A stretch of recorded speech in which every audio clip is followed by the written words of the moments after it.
There are 14 peaks over 8,000 meters. Oh my God!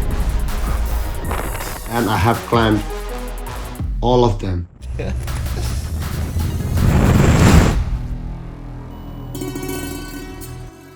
My name is Galji Sherpa. I'm the high altitude mountain guide. My job is guiding people, expedition and trekking. Indeed. The most popular 8,000 peaks that I guided are Everest, Manaslu and K2. I usually guided around 4 to 5 expeditions per year.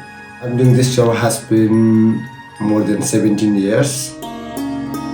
When I was like 14 years, I submitted 6,200 meters. And from there I get like more motivated. So for the careers, I choose like mountain guide. We begin our journey in Kathmandu. When the weather is clear, we take a flight to Lukla on a single engine airplane. This part is quite scary. Lukla is known to be the most dangerous airport in the world. Because of how the roadway has been built, it is only 1,700 feet long and it is also very steep and at 3,000 meter altitude. Then we have an address track to reach Labuche Base Camp at 5,400 meters. Nice weather. At the base camp, it is my job to look after the clients, which means getting ice to boil water for cooking food. What are you gonna cook for dinner? Spaghetti. Spaghetti, honey. And helping the clients pack the bags and get ready for their summit push. My favorite time in my job is climbing in winter. Very cold. Fixing the lines, like climbing mountains on my own sometime. The winter season is very nice, like very less people in the mountains. Only me and mountains. It's like very dangerous. You can't control there. Like every step we have a dangerous. Avalanche risks and sometimes like rock falling, like crevasse. I hear like from the radios, like someone like get accident, like people die, like people get rescued, and that's where like I had to do like so many rescues. It's just full part of in my job. My proudest achievement in my career is when I did K2 winter, first Nepali to do, and for like first like youngest guy to do like K2 winter. That's my huge and big achievement. And when I finished my 14 peaks, and this is like huge achievement. Being on the 8,000 meter peaks is like nothing else in the world. Originally it was just a job for me, but now it has become my passion. I wouldn't change this job for anything. Hi, my name is Denali. I'm a geologist. It's really inspiring to be in a field where you feel like you have a real chance of discovering something important. I am obsessed with the ocean. It's why I got into this field to begin with. Right now, I am doing field work at the East Pacific Rise, which is a mid-ocean ridge. It's located right about there. Essentially, everyone on the crew, all of the scientists fly from wherever they're based out of to wherever the port location is, and we meet up there. And then often a day or two later, we will actually board the vessel and head out to sea. So these are the bunks. These are where we sleep, and the room is where we all get ready for work in the morning or evening, depending on whether or not you're doing night ops or day ops. Sometimes I do a little bit of both and just don't sleep very much. The boat can rock quite a bit, so the railing is to make sure I don't fall off while I'm sleeping. After the first few days, you just kind of get used to it. I got up around 9 this morning and I've been doing work since then. I do usually sleep past breakfast, especially if I was up the night before. If I can, I always try to start my day having coffee somewhere nice on deck. It's just a really good start to the day, and you can often see birds flying past the boat, or you can see dolphins or other animals swimming alongside the boat. A very big part of this research cruise is looking at the ocean floor, which is predominantly made up of a volcanic rock called mid-ocean ridge basalt, or MORB, and trying to see if there is potential for another eruption at the East Pacific Rise sometime soon, or if perhaps one has already happened. Day-to-day work as a PhD student varies a lot. Sometimes I'm drowning in Excel spreadsheets. Sometimes I'm cutting rocks in half or hitting rocks with a laser. And other times you're in the field. I'm living on a boat or I'm living in a tent next to a volcano. So there's a lot of variety, and that is actually one of my favorite parts of the job. The trip to Iceland was my first relatively independent field season. Very rare at that station in your career to get actual field experience at a currently erupting volcano. I would not trade that experience for the world. Though I was already pretty certain of where I wanted to go with my career, that trip definitely solidified that I wanted to be a volcanologist. In order to collect samples from the bottom of the ocean, you can use a number of different methods. For this specific research cruise I'm on now, we will be using what's called a rock core, which is essentially just a drill that takes a core of the rock from the ocean floor, which we then study. While I primarily am getting samples using the rock core, I am also getting samples from the Alvin, a remotely operated vehicle that goes to the bottom of the ocean and collects your samples. This sample here is one that our amazing Alvin team collected while they were doing one of their dives. This is probably one of the nicest, shiniest mid-ocean ridge basalt samples I have ever seen. It's so glassy. I think it's magical. Honestly, I would go so far as to say it's romantic. To hold a rock that's from the ocean floor, the bottom of the ocean floor, that's crazy. Okay, so we did just finish rock coring. We did 2 rock core drops overnight. It is 4:30 in the morning. So this is what they look like when they come off the rock core. All these black bits are pieces of volcanic glass. It might not seem like very much glass, but we can do the analyses we need to do with just this much from each location. Now I am going to bed. I never in a million years thought I would do this as a job. I didn't know this job even existed until suddenly it was the only job I'd actually ever wanted. I am genuinely excited to go into work every day, and I never in a million years thought a future like that was possible for me. But with geology, it is. It's not really a job, it's a way of life, it's a lifestyle. It feels like you've stepped back in time, you're doing what your ancestors did thousands of years ago, you're walking the same paths. I feel like I've really found my calling. You can see, it's love. My name is Claire Shanahan, and I live on a mountain in a place called Carpenter, and in Carpenter I am a shepherdess. Every morning before the kids are up and everybody else is awake, my husband and I go walking the dogs. We're not really breakfast people, so this is where we meet and talk about the day ahead. I've always enjoyed being outdoors. I've always enjoyed animals. Otherwise, I don't think I would have accepted to go down this path with my husband when he suggested it. Oui, j'arrive, Alicia. Mais tu fais le curieux. Tu fais le curieux. I feel like a day with sunshine, not outside, is definitely a day wasted for me. On the way to work, and it's snowing again, so this is going to be a fun ride. We've got to make it. There's animals depending on us to be fed. This is winter in the Swiss mountains. I would say that becoming a shepherdess is a surprising twist in my story, 100% sure. I am actually a farmer's daughter originally, but I was studying in Switzerland and I met my husband. And one day he said to me that he wanted to become a farmer and a shepherd. So he bought a couple of goats and a couple of sheep, and the rest is history. That was over 12 years ago now. I can't actually make it to go and feed the goats with the car because there is a tree that's fallen on the road and that needs to be cleared first. But I need to go and feed the animals, and I'm going to go by foot. So it's going to take longer, but at least we're safe. We now have 500 sheep, 100 goats, 3 cows, Highland cows, and 6 horses and ponies. with the setup we have, it's just my husband and I, and we're doing everything every day. There aren't any days off. It's all consuming. It's physically and mentally demanding.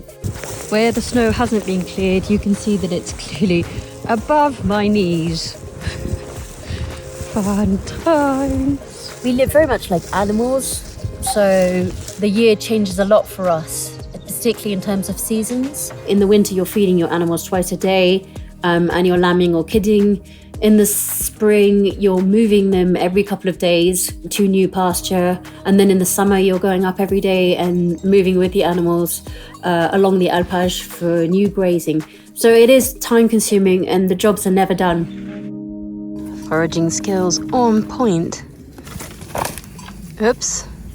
For me, I would say the hardest part is definitely being separated as a family or being separated from my teammate. Where we live, we don't have enough grazing on the mountain where we are, so he moves the beginning of June with the flock by foot to the mountain opposite. He won't set foot in the house again until mid to end of October, so he's away 5 months. And it doesn't get easier as the years go by. It stays the same. You have the same sinking feeling when the day arrives, but afterwards you find your way. And it's been a good lesson to me in terms of being autonomous and challenging myself and knowing that I'm capable, so my self-confidence. This is now kidding week, and it's snowing, and it hasn't snowed for weeks. My favourite time of year is the lambing and kidding because I love to see new life. I love to see maternal instincts kicking in. There is a baby. 2 babies! There's 2 babies. Well done, Mama. I'm going to put the babies into the tunnel with the mum, just because the weather's pretty bad. So I'm going to make sure I've got a few already in the tunnel.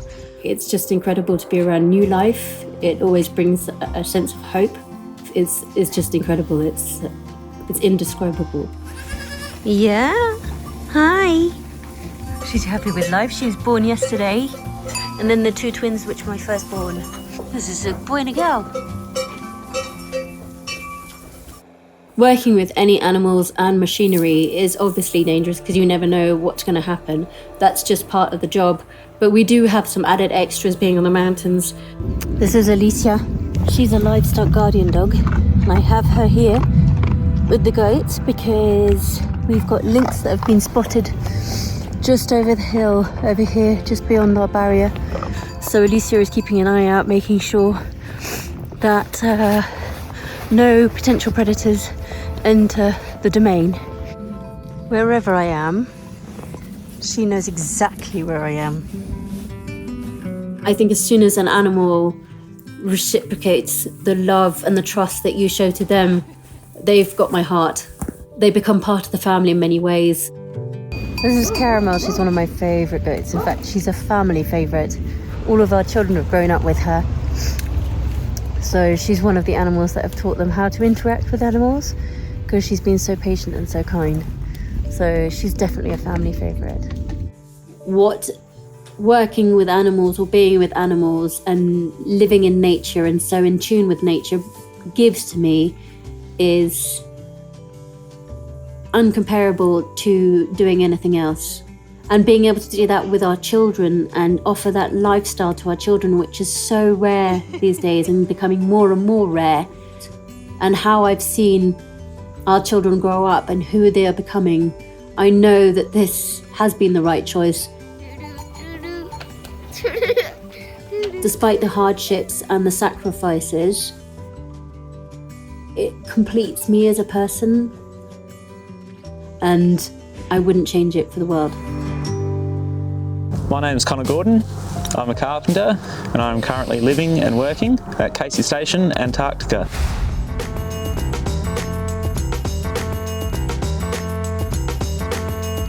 I tend to go with the flow with my life, and so this was a bit of a surprising twist for me. And I've always been interested in Antarctica, but it's not always been a definite plan to come down here. It's starting to feel real, very real.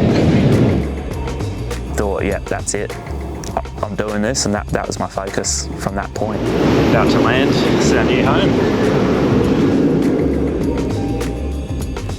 I've always lived in the city, so being here in a community of 100 people, living and working with the same people every day it's a very different experience. No 2 days are the same here. Today we had to head up to Wilkins Aerodrome to complete some improvement works. After brekkie, and more importantly coffee, it was time to gear up and head to work. We've got a beautiful sunny day today, a bit too bright actually. So we're going to be doing a bunch of repairs at the airfield, 70 k's inland from here, so we've got to take all our gear with us. So my contract to work here is for 12 months. I've been down here for 3, so I've got 9 months to go. I'll spend 12 months in Antarctica and then I could afford to take 12 months off. I don't have any expenses, so it's a brilliant opportunity to save money as well. So we're heading up the hill towards Wilkins today. I've just got the hag started, all loaded up, ready to go. Getting it nice and warm at the moment before we start driving. Got the sled on. Ben and Josh are keen, and so are these little guys. It's pretty cool being able to see penguins all the time. Sometimes we'll be sitting at the bar or relaxing and penguins will just walk past. You don't even need to leave your seat to see them. So we're heading up to Wilkins to do a bunch of maintenance jobs up there. There's a couple of different tasks to do. Wilkins is about 70 kilometres inland from Casey, which takes about 3.5 hours in the Hagland. It's slow going, you're going 20 to 30 kilometres an hour the whole way. So I just got to the Antarctic Circle. Nothing's fallen off the sled yet. About another hour till we get to Wilkins, then we're at our job site. One of the big challenges we'll face down here is obviously the weather. Extreme cold climate, huge winds, windiest and driest continent on the planet. Being a carpenter, you want to do a lot of fiddly little jobs, and wearing thick gloves like we have to down here makes even just little menial tasks quite challenging sometimes. So we just dropped the sled off and parked up at our accommodation here. And that's a little bed, drop down bed they've got for us. Nice bed. This is the kitchen, our sort of dining area, coffee machines. This is another door we've got to fix. We focused on the door repairs and the joinery repairs and some of the smaller jobs. New handles all on. Overall, it was successful. Good result in the end. It's a bloody cracker of a day now. Have a look at that. At the moment, we're 24-hour daylight, and that'll last for a couple of months of 24-hour daylight or close to it. Current time, 8:30 p.m. Sun's still high in the sky. I love the remoteness. It can be very peaceful out here sometimes. Very easy to wind down after work. It's so silent out here. I can just hear ringing in my ears. It's crazy. The most dangerous thing down here is definitely the weather and the remoteness. Sometimes the weather can change in an instant, and what starts off as a beautiful sunny day can turn into blizzard or whiteout conditions. This is an example of how easy you can get lost. I'm just trying to walk straight, in a straight line here.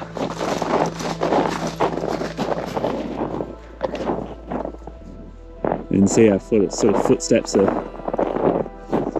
starting to trail off. And this guy's way off over here. So that's why you stay where you are if you get caught in a whiteout or a blizzard. We stayed at Wilkins for another 2 days to complete this section of work. Then it was time to take the long trip back to station. So just departing Wilkins now, hook the sled back up. I don't have a partner or any dependents, no children or pets, so it made it quite easy for me to be able to drop what I was doing and come down to Antarctica. Working in Antarctica is such a unique experience. I'm so grateful to have been given the opportunity to work down here. Yeah, buddy! Look at the view. Hi, my name is Mina. I'm 29 years old and I work as a tower crane operator. I'm definitely not scared of heights. It's never really been an issue for me.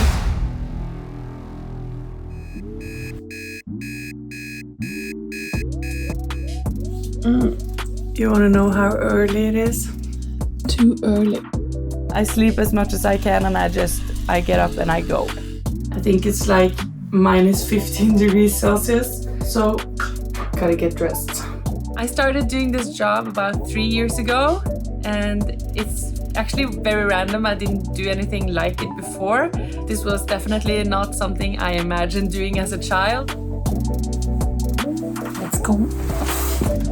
I have a commute to work, which is about 1 hour. I walk to the train station, I get the train to the city center, and when I'm at the city center, I get the metro the last bit until I get to the construction site.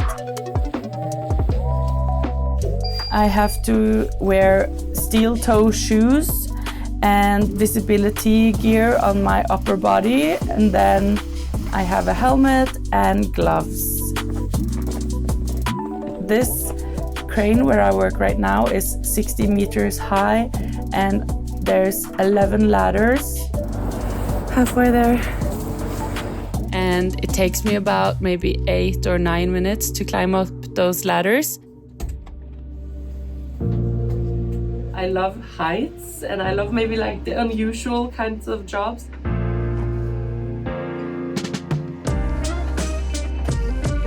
My favorite part about this job is probably the view. I never get tired of them. They're always nice. There's something called pärlemorskyer, or I think in English it's called like polar stratospheric clouds. The first time I saw it, I was actually in the crane and it was amazing. It was so beautiful. Okay. So my plan now is just waiting for someone to call for me, asking for lifts. Maybe I'll get some breakfast and maybe I'll make a cup of coffee. And if you're wondering if it's like cold up here, it's really nice and toasty warm. You can see I'm sitting in my t-shirt, so it's not cold at all. So now it's 11 and I have my lunch break. I actually stay up in the crane my whole workday, so I actually eat up there, but it is recommended to climb down in your lunch break so you get some movement or socialize. This is the size of the cabin. It's actually quite large compared to other cabins. I have a water kettle. I have some cocoa and coffee up here and tea. This is the chair that I sit in and steer everything. So when I sit like this, I have 2 steering sticks. On my left side, I have one stick that swings to the side and goes out and in.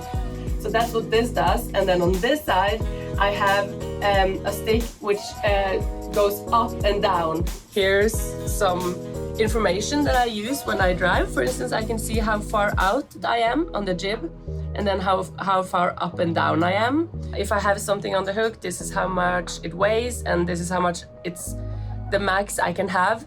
And also I have this great tool here, which is a camera, and not all cranes have this. I think it should be mandatory for all cranes to have a camera because it's for the safety. There's actually a lot of responsibility on the crane operator, and it's a dangerous job. Not really for me. Up here, I feel very safe, but I have a lot of responsibility for the people on the ground. Hva det vi løfter? Pull that window on the second floor on the discussion there. So luckily, I am a person that don't mind being alone all day. Because this job, it's a solitary nature of the job. So I do sit here alone all day. Hva det I de eskene? And yeah, I'm okay with it. So I work from 7 to 3:30, and there was no extra work today, so I'm done.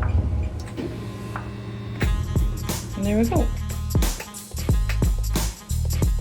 So a lot of people have written to me saying that they want to become a tower crane operator, so especially many women. So I have recruited a lot of women into the industry in my country. As of now, I see myself doing this for a while.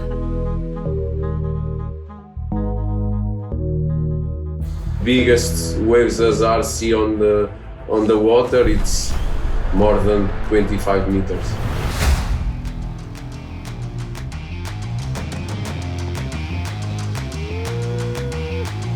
My name is Dino Carmo. I'm from Nazaré. I'm a jet ski driver in Praia do Norte and Nazaré on the big waves, and I'm living in Nazaré all my life. In 2015, we set up Nazaré Jet to offer a range of big waves jet ski service, from towing surfers onto waves and rescue them if they fall off, to getting camera operation and tourists as close to the action as possible.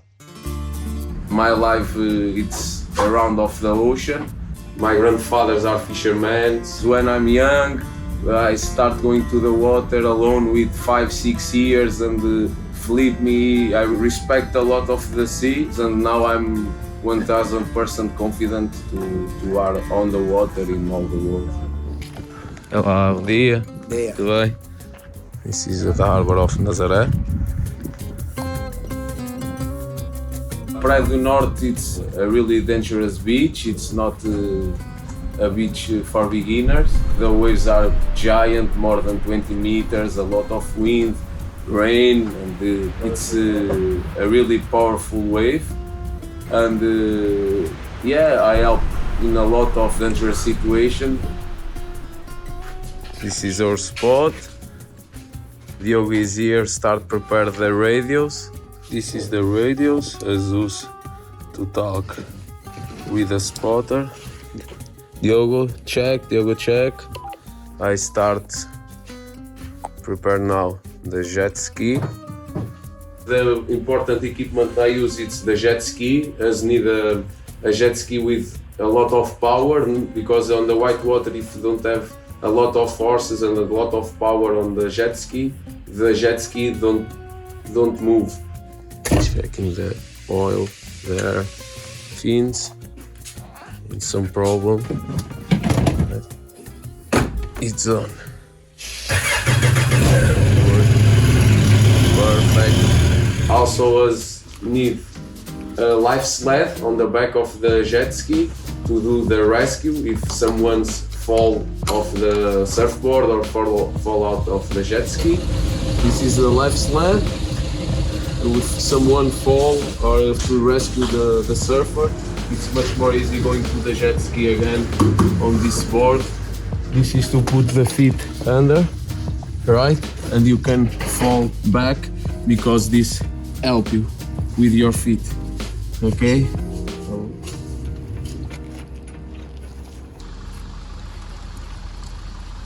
Turn on. Right now, as are on the entry zone of harbor of Nazaré. When I come from the harbor to the big waves, when it's really giant, I'm nervous. It's normal. Everyone are nervous. Okay, and this side of the rock, you see the waves disappear because it's deeper on this side, and on the other side it's much more shallow, and because the waves are always breaking on the other side of the rocks, you see? When you are on the water after 10, 15, 20 minutes, you feel much more confident, and you can do everything well.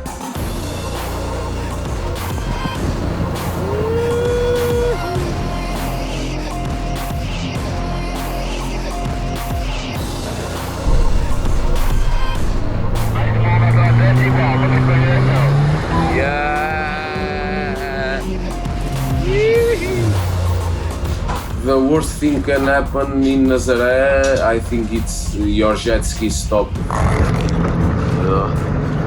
And if it stop, you have problems too, and you put the guys you try help in more problems also, because if the jet ski stop, maybe the wave catch the jet ski and after hit the guy.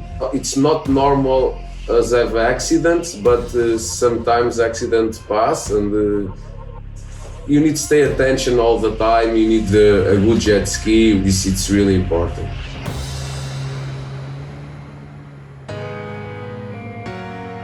I'm happy because every day I'm working on the ocean, keeping people safe and making people smile. And this is what makes me feel alive. Hi, my name is Pavlina Sedrich, and I live here in Whitehorse, Yukon, on the traditional territory of the Ta'anquechan Council and the Kwanlindun First Nation. My favorite thing about living in the Yukon is probably our proximity to wild spaces. In the summer, you'll find me out camping, fishing. Well, we caught lunch. In the fall, I turn towards subsistence harvesting, and now that it's winter, I do a lot of kick sledding. Let's kick sled to work. I live close to my work, and so I love getting there on my own 2 feet. So in the summer, I ride my bicycle or walk, and in the winter, I walk or kick sled to work. It's a way easier way to get to work than driving. It's a nice, gentle way to start your day. Nice conditions for kick sledding today. I think Mother Nature is a natural character in my life, and you have to respect her and pay attention to her all the time. Oh no! The outtakes!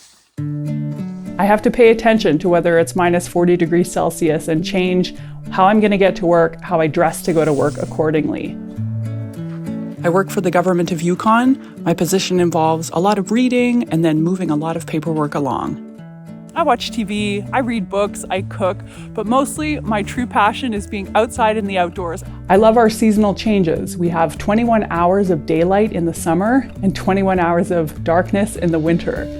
Growing up here, we just got used to adapting to the cold, dressing for it, and changing our lifestyles according to the circumstances. And when I'm out on the land, I have to consider similar variables like, am I well equipped? Do I have a dry change of clothes? Am I putting myself in a circumstance that I'm not going to be able to get out of if it goes wrong? And recognizing that if something bad happens, it's no one else's responsibility to get you out of it other than yourself. No, don't come too close. This past fall, I was on a 6-day backpacking subsistence hunt for caribou. When on the 5th day, I ran into an aggressive grizzly bear. I had about a 35-minute standoff with this particular bear who was circling and bluff charging. Go away! Go away! We stood on a ridge so the bear could see us and made as much noise as we could, shouting and banging pots and pans to deter her. We also had our bear spray ready to deploy if she came within 5 meters. And thankfully, she eventually moved off.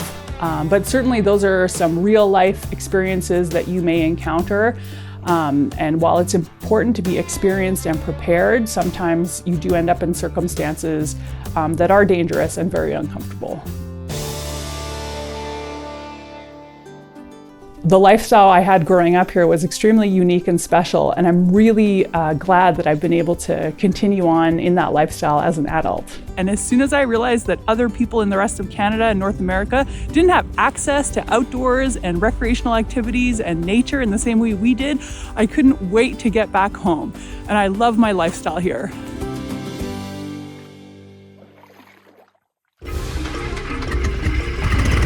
My name is Kieran Avery. I live and work here in northern Kenya, where I'm involved in community conservation.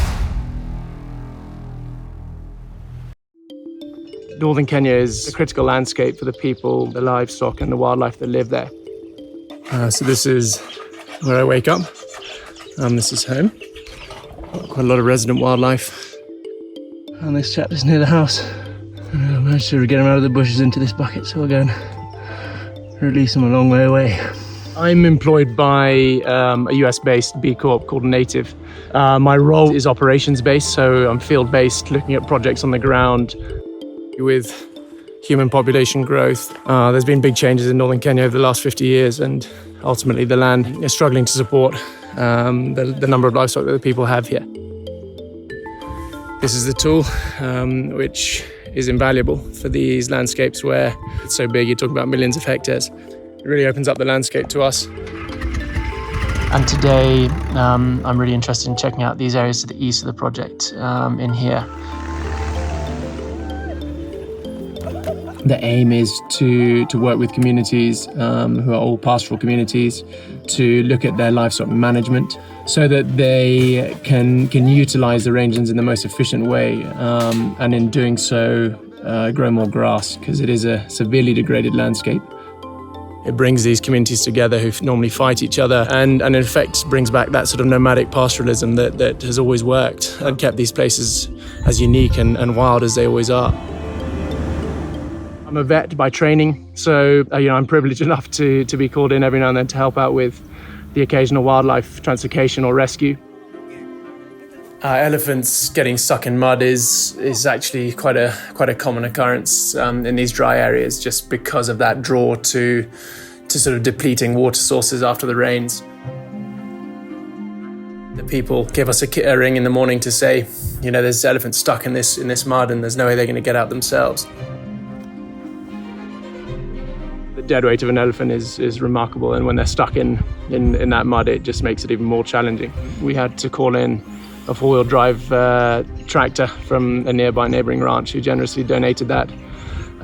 We had to immobilize the animals while we got the ropes around them. Boy, a bit of an epic. 3 elephants safely removed. Now we just got to wake them up. We managed to remove all of those elephants, and they walked away unscathed and will rejoin their families. Yeah, on to the next spot to see what's going on. So the giraffe relocation that we undertook was an absolute mission. We had to move a handful of Rothschild giraffe who were stranded on an island within a lake in the Rift Valley. Because of the rising lake levels had, as I say, become stranded on this land, and it was shrinking and there wasn't enough food for them.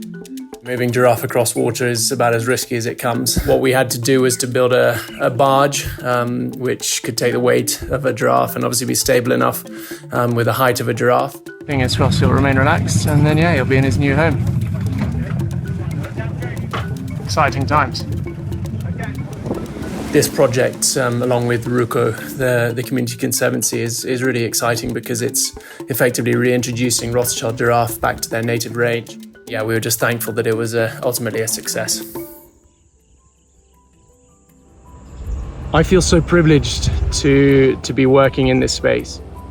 It really pioneer the way forward for a lot of these arid areas where pastoral communities are currently struggling just with the modern day challenges of, as I say, human population growth, the climatic changes we're seeing. And I will give it everything I've got. My name is Sven. I live in the interior of Alaska. I'm a dog musher and a pilot for aviation expeditions. Sometimes my adventures are scary, but it's what keeps me interested. As about 6-7-year-old boy, I always wanted to go to the bears, to the wolves, to the sled dogs. I didn't know what Alaska had in store for me, but I knew I needed to be here. When I was 22 years old, I made that dream come true. I moved from Switzerland to Alaska. Getting ready to go outside. It's not crazily cold, it's only 4 above. Fahrenheit, so normally what we wear is these shoes. They're called bunny boots. Got this nice puffy jacket, headlight and hat, and let's go and see what's outside. It's time to give the dogs their breakfast, whatever the weather. Oh wow, there is a lot of snow. We got some good snow over there. Good morning, everybody. There's somebody awake. Their coats keep them very warm, so the dogs prefer to sleep outside, even in the wintertime. We got these houses with lots of straw in there. They got it really comfortable, huh? Morning, Scotty boy. We got some snow. Oh, good morning, good morning, good morning. How can you have a bad day when you wake up to this? Dog mushing to me is the pure feeling of freedom to stand on the runners getting pulled by dogs that I bred and raised myself is just absolutely wonderful. After 8 years in Alaska, it became my dream to compete in the Iditarod, a 1,000-mile sled dog race across the Alaskan wilderness. Built the kennel with all of my dogs being pretty much born in my hands. And then 2008, finally, the dream became reality, and I was at the starting line of the 2008 Iditarod. I placed 36th place out of 100. I was super proud, not only about the placing, but all of my dogs were wagging tails and kissing my face at the finish. That was for me the biggest reward. From there, the dogs became my life. Hey guys, you guys ready to go? I started a dog mushing company, and we provided dog sledding trips up here for Aurora viewing guests. 12 happy dogs on Christmas Eve. What a life. What a life. And I was like, wow, I can do dog mushing and I can make a living with this. Here we are on the beautiful ice road. Snow road, rather. Getting supplies to our remote home is never an easy task. Right, there's no grocery stores, there is no pizza deliveries. And so you gotta bring everything in yourself. Just picked up these 2 barrels here on the trail. One barrel has heating oil in it, and the other one has AF-gas, aviation fuel. During the winter months, the road in and out of town is covered in snow and ice. Okay, here we go.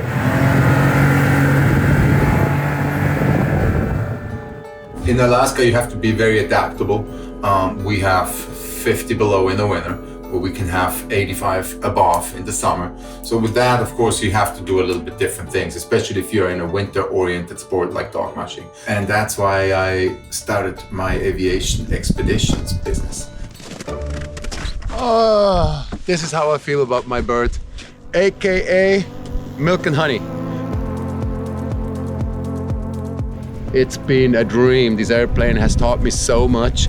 I never thought I could be attached to metal, but I am. I'm horribly attached to her. Much to her dislike, she's probably a little jealous now. I got another airplane.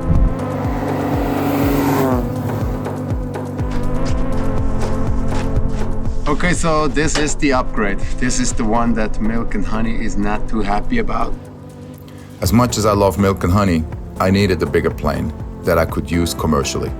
So now with a bigger airplane, I can bring 1,500 pounds of supplies in. So I can bring in dog food, I can bring in my personal food, I can bring in fuel. Yeah, it's amazing, it's pretty exciting. So my final job for the day is to get my flight time up in the new plane.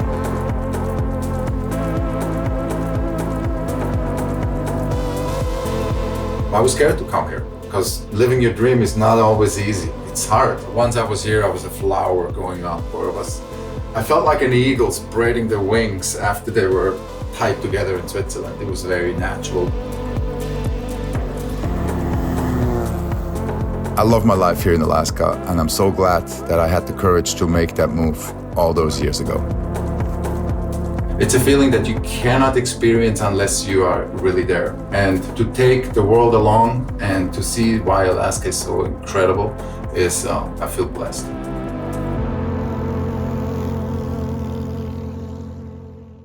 I will say my entire lifestyle is dangerous. Ready, Abdi? Ready. The mission of the day, it's fruit dropping to help the forest regenerate. 5, 4, 3, 2, go.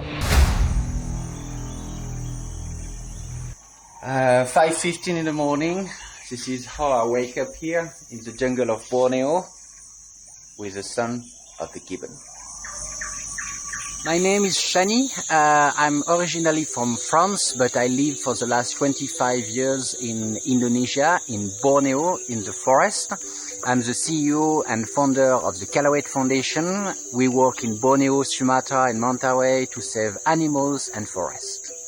So I will have a quick breakfast before to go to the river and set up the plane. From a very young age, I was passionate by gibbon, and I wanted to help the real gibbon, the wild, I'm still fighting every single day to help all these animals who have been victim of the illegal pet trade and deforestation, and also to work with local community to try to protect forest, save small patch of forest from the palm oil industry or from the mining industry. So I got my breakfast. Now I'm going to the river. It's just 200 meters from the house. Hey, morning, Puma. The seaplane is waiting for me there with the crew. I have to do some check. Then the mission of the day is quite important. It's fruit dropping to help the forest regenerate in some part of the reserve. Morning! So it's important every single flight to check the gas, make sure there's no water in it. You don't want the engine to stop over the jungle. So very important pre-flight, and when Abdi is doing it, I'm checking all the structure of the plane. We have to be very careful because we are in a very humid environment, and that can impact the plane. So this is the mission of the day. We call that Buah Asam in Indonesian. It's a big family of the tamarind in English, I think. So the mission of the day is to drop all these fruits over the forest, especially where the forest have been destroyed a few years ago because of fire. We already released and dropped hundreds of kilos of fruits in some part of the reserve to help the vegetation to regenerate. Pre-flight complete. Now time for the seaplane to get wet. You never feel like you are walking. It's not a job for me. It's just my life. If you take it out of my life, nothing left. So now the seaplane is in the water, and with Abdi we're putting our gear, safety equipment, of course a life jacket. So inside the plane I have here some food, military food in case I have to spend some few days in the forest. I have a knife. I have a 20-meter rope with a harness if in any case I get stuck in a tree, and a satellite phone. So this is a minimal equipment when you spend your time flying over the jungle. The stress is mixed to adrenaline. It's what I like. So this is very important. The seaplane allows us, first of all, to patrol the forest to make sure there is no deforestation in the protected area. And also, as we are doing this morning, dropping seed and fruit to help the forest regenerate. Ready, Abdi? Ready.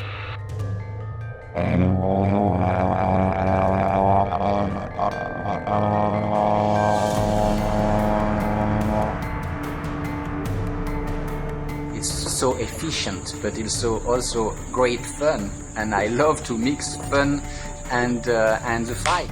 This is one of my big pleasure.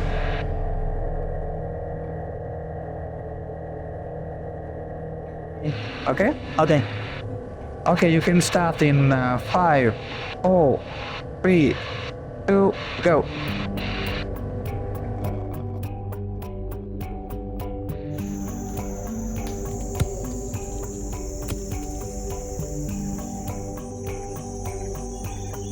Everything is about local people.